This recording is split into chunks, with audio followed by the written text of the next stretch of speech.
नमस्कार छात्रों, स्वागत है आपका BLS इंटरनेशनल स्कूल के ई लर्निंग प्रोग्राम में। मैं हूं आपका हिंदी शिक्षक दिलीप कुमार। तो आइए शुरुआत करते हैं हिंदी की। और आज हम हिंदी में पढ़ने वाले हैं फिर से व्याकरण। और आज हम पढ़ेंगे व्याकरण में 8वां पाठ, जिसका नाम है लिंग। छात्रों, लिंग जो पाठ है बहुत ही छोटा पाठ है, इसको बड़ी ही आसानी से आप समझ सकते हैं।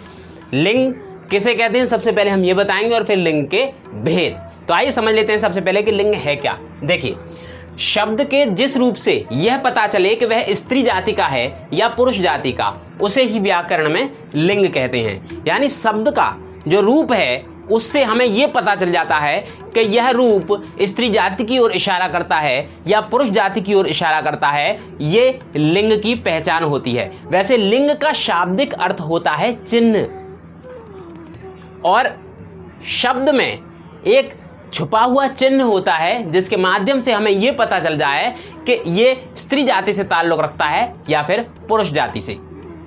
लिंग के मुख्य रूप से दो ही भेद होते हैं, पुल्लिंग और स्त्रीलिंग। हालांकि जब हम संस्कृत पढ़ते हैं तो हम लिंग के 3 भेद पढ़ते हैं, नपुंसक लिंग। लेकिन हिंदी व्याकरण के अनुसार लिंग के 2 ही भेद हैं, पुल्लिंग और स्त्रीलिंग।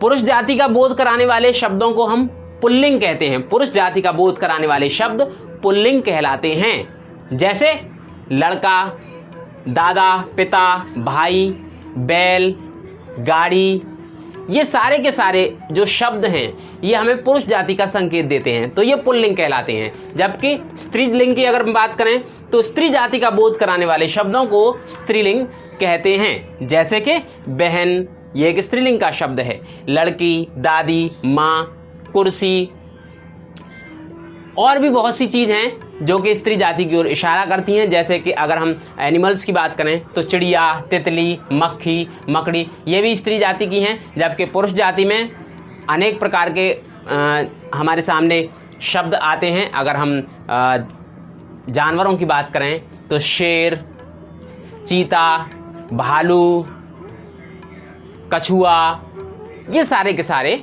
पुल्लिंग शब्द हैं। तो आइए सबसे पहले हम ये जान लेते हैं कि हम शब्दों को कैसे पहचानें कि यह शब्द स्त्रीलिंग का है या फिर पुल्लिंग का।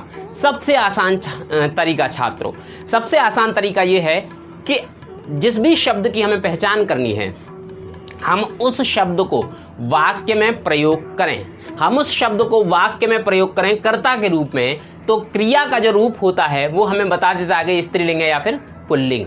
अगर क्रिया ईकारांत होती है, यानी कि उसके अंत में अगर ई है तो वो स्त्रीलिंग का होता है। अगर उसके अंत में आ है तो वो पुल्लिंग का मान लिया जाता है। जैसे कि पुलिस, पुलिस स्त्रीलिंग है या पुल्लिंग? हमें क्या करना होगा? वाक्य में प्रयोग करना होगा। हमें देखना होगा पुलिस आती है या आता है।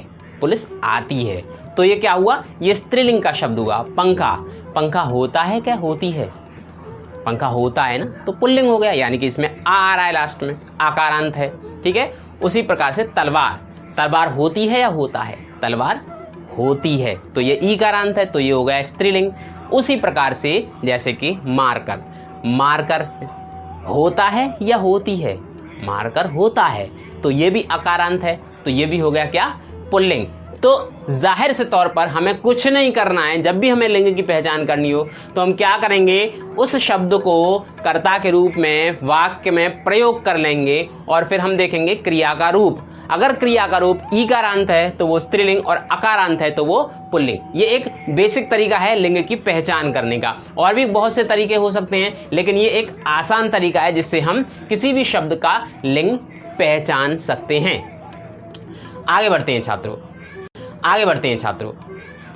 लिंग परिवर्तन, जी हाँ, हम किसी भी पुल्लिंग शब्द को स्त्रीलिंग शब्द के रूप में परिवर्तित कर सकते हैं। केवल पुल्लिंग शब्दों को स्त्रीलिंग में परिवर्तित करने की व्याख्या हमें मिलती है, उल्लेख मिलता है। तो आइए देखते हैं कि उसका तरीका क्या है। देखिए छात्रों, किसी भी पुल्लिंग शब्द को स्त्रीलिंग में जब भी हमें परिवर्तित करना होता है तो हम उसके अंत में कोई ना कोई प्रत्यय जोड़ देते हैं। जैसे ये शब्द है लड़का, हम इसी को उदाहरण स्वरूप ले लेते हैं। अगर हमको ये स्त्रीलिंग करना है तो हमें क्या जोड़ना होगा? इसके साथ में ई जोड़ना होगा अंत में, तो क्या हो जाएगा? ये लड़की। उसी प्रकार से दादा, इसमें भी अगर हम दादी जोड़ दें, ई जोड़ दें तो ये दादी हो जाएगा। इस प्रकार से कुछ और शब्द होते हैं, जैसे ई जोड़ देने से कुछ शब्द स्त्रीलिंग बन जाते हैं। कई शब्द ऐसे हैं जिसमें आयन जोड़ने से पुल्लिंग का स्त्रीलिंग बनता है, जैसे कि पंडित। पंडित शब्द के अंत में अगर हम आयन जोड़ेंगे यानी पंडितायन, तो वो होगा स्त्रीलिंग। इसी प्रकार से कुछ शब्द ऐसे होते हैं जिसके अंत में अगर हम बड़ा आ जोड़ दें तो वो पुल्लिंग से स्त्रीलिंग हो जाते हैं, जैसे कि महोदय। अब महोदय के अंत में हम जोड़ दें आ तो वो हो जाएगा महोदया, तो क्या हो गया, ये हो गया स्त्रीलिंग। अध्यक्ष, अध्यक्ष के अंत में आ जोड़ दें अध्यक्षा, तो ये हो गया स्त्रीलिंग। तो छात्रों, इसी प्रकार से हम अनेक शब्द ऐसे हैं जिसके अंत में अगर हम आ, ई, आयन, इका, अनेक प्रकार के अगर प्रत्यय हम जोड़ देते हैं तो वो शब्द पुल्लिंग से स्त्रीलिंग बन जाते हैं। कुछ शब्द ऐसे होते हैं जो सदैव पुल्लिंग और सदैव स्त्रीलिंग होते हैं, उनके अंत में हम कुछ भी जोड़ दें वो शब्द अशुद्ध हो जाएगा, उसका स्त्रीलिंग शब्द नहीं बनेगा। कुछ शब्द ऐसे हैं जो कि स्त्रीलिंग हैं, वो सदैव स्त्रीलिंग रहते हैं, उनका कोई पुल्लिंग रूप नहीं मिलता है। आइए देखते हैं सदैव पुल्लिंग शब्द। सदैव पुल्लिंग शब्द कौन से हैं जिनका कभी भी स्त्रीलिंग शब्द नहीं बनता है, जैसे कि खटमल, ये सदैव पुल्लिंग होता है। पशु, पशु हमेशा होता है। पक्षी, पक्षी उड़ता है, उड़ती नहीं है। और पक्षी का कोई भी स्त्रीलिंग शब्द नहीं हो सकता। अगर हम पक्षी के आगे ऐसा क्या जोड़ें कि वो स्त्रीलिंग हो जाए, कुछ नहीं जोड़ सकते। चीता, ये भी पुल्लिंग शब्द है, इसके आगे भी हम कुछ भी जोड़ के इसको स्त्रीलिंग नहीं कर सकते। मच्छर, गेंडा, कछुआ, खरगोश, ऐसे ही अनेक शब्द हैं जो कि सदैव पुल्लिंग होते हैं। इनको स्त्रीलिंग करने का सिर्फ एक ही तरीका होता है, इसमें प्रत्यय नहीं हम जोड़ सकते, इसमें हमें जोड़ना होता है मादा। इसके प्रारंभ में एक शब्द हम जोड़ते हैं मादा और उसके बाद इनको स्त्रीलिंग मान लिया जाता है, जैसे कि खटमल। खटमल का स्त्रीलिंग शब्द क्या होगा, मादा खटमल। पशु का मादा पशु, पक्षी का मादा पक्षी, चीता का मादा चीता, मच्छर का मादा मच्छर। उसी प्रकार से सभी इसी प्रकार से होते हैं सदैव स्त्रीलिंग शब्द। सदैव स्त्रीलिंग शब्द जैसे कि तितली, ये सदैव स्त्रीलिंग होता है, इसका कोई पुल्लिंग नहीं होता। अगर हम इसके आगे आ जोड़ दें, तितला कर दें, तो वो शब्द बिगड़ जाएगा। मक्खी, मक्खी का कोई मक्खा नहीं होता, वो सिर्फ मक्खी ही होता है। मकड़ी की मकड़ी ही होता है, कोई मकड़ा नहीं होता। मकड़ा शब्द अगर आपने सुना है तो वो अशुद्ध है। गिलहरी होता है, हमेशा गिलहरा नहीं होता। हम इनको स्त्रीलिंग शब्दों को पुल्लिंग करने के लिए नर और मादा शब्दों का प्रयोग करते हैं, जैसे कि नर तितली मादा तितली, नर मछली मादा मछली, नर मक्खी मादा मक्खी। उसी प्रकार से सदैव पुल्लिंग में भी किया जाता है, जैसा मैंने आपको अभी बताया। नर खटमल मादा खटमल, नर पशु मादा पशु, नर कछुआ मादा कछुआ। इस प्रकार से हम नर और मादा शब्दों का प्रयोग करके इनको स्त्रीलिंग और पुल्लिंग के रूप में इनको प्रयोग करते हैं। बाकी हम इसमें कोई भी प्रत्यय लगा दें या फिर कुछ भी घटा दें तो ये स्त्रीलिंग से पुल्लिंग या पुल्लिंग से स्त्रीलिंग नहीं हो सकते। आगे बढ़ते हैं। कुछ शब्द छात्रों ऐसे होते हैं जो दोनों ही लिंगों में समान रहते हैं, चाहे वो स्त्रीलिंग हो चाहे वो पुल्लिंग हो। उनके स्वरूप में कोई परिवर्तन नहीं आता है, ना ही हमें उनके प्रारंभ में नर और मादा शब्दों का प्रयोग करना पड़ता है। ऐसे कुछ शब्द हैं जो सदैव एक समान रहते हैं, वो कौन कौन से हैं देखिए। ऐसे कुछ शब्द हैं जो कि दोनों लिंगों में समान रहते हैं, जैसे कि मित्र। अब मित्र चाहे स्त्री हो या पुरुष हो, मित्र ही कहा जाता है। शिशु, शिशु चाहे स्त्री हो या पुरुष हो, उसको शिशु ही कहा जाता है। उसी प्रकार से है अतिथि। अतिथि चाहे स्त्री हो या पुरुष हो, उसको अतिथि ही कहा जाएगा। ना तो नर अतिथि न मादा अतिथि कहा जाएगा और ना ही अतिथि का अतथा कहा जाएगा। वो समान रहते हैं दोनों ही लिंगों में। ये ऐसे कुछ शब्द हैं जो कि दोनों लिंगों में समान रहते हैं। कुछ शब्द ऐसे होते हैं जो कि पद के शब्द होते हैं, पद की ओर इशारा करते हैं, और ये भी स्त्रीलिंग और पुल्लिंग में समान रूप से प्रयोग किए जाते हैं। इनको हम कहते हैं पदबोधक समान शब्द। ये स्त्रीलिंग और पुल्लिंग में समान रहते हैं, जैसे कि गवर्नर, चाहे गवर्नर लेडी हो या जेंट्स हो, स्त्री हो या पुरुष हो, वो गवर्नर ही रहता है। उसी प्रकार से कमिश्नर, डॉक्टर, प्रिंसिपल, ये शब्द नर या मादा प्रयोग करके इसको स्त्रीलिंग और पुल्लिंग नहीं किया जाता है, ना ही कोई उपसर्ग प्रत्यय लगा के इनको परिवर्तित किया जा सकता है। चाहे स्त्री हो या फिर पुरुष हो, हम प्रिंसिपल मतलब प्रिंसिपल, चाहे स्त्री हो प्रिंसिपल या फिर पुरुष हो, वो समान रूप से प्रिंसिपल ही लिखा जाता है। आगे बढ़ते हैं छात्रों। एक और महत्वपूर्ण बात, दोनों लिंगों में सर्वथा भिन्न। अभी मैंने आपको बताया दोनों लिंगों में सर्वथा समान होने वाले शब्द, अब दोनों लिंगों में सर्वथा भिन्न, यानी कि अगर कोई स्त्रीलिंग शब्द है तो उसका पुल्लिंग बिल्कुल पूरी तरह से उससे अलग होगा, जबकि कोई पुल्लिंग है तो उसका स्त्रीलिंग पूरी तरह से अलग होगा। वो किस प्रकार के शब्द होते हैं, जैसे कि नर का माता,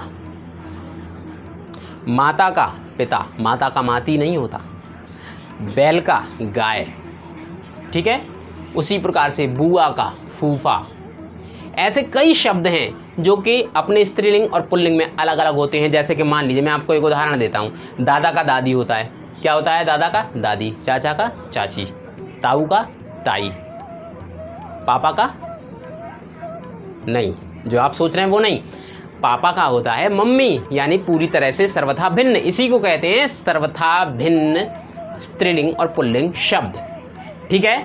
तो इस प्रकार के शब्दों का हमें विशेष ध्यान रखना पड़ता है। कई बार ऐसे प्रश्न पूछ लिए जाते हैं परीक्षा में कि ऐसे कुछ शब्दों के विषय में बताइए, कुछ ऐसे शब्द बताइए जो कि स्त्रीलिंग और पुल्लिंग में सर्वथा भिन्न होते हों। ऐसे ही इन पर हम इस प्रकार के शब्दों को लिखते हैं, नर, मादा, माता पिता, बैल, गाय, बुआ, फूफा, इस प्रकार के शब्द।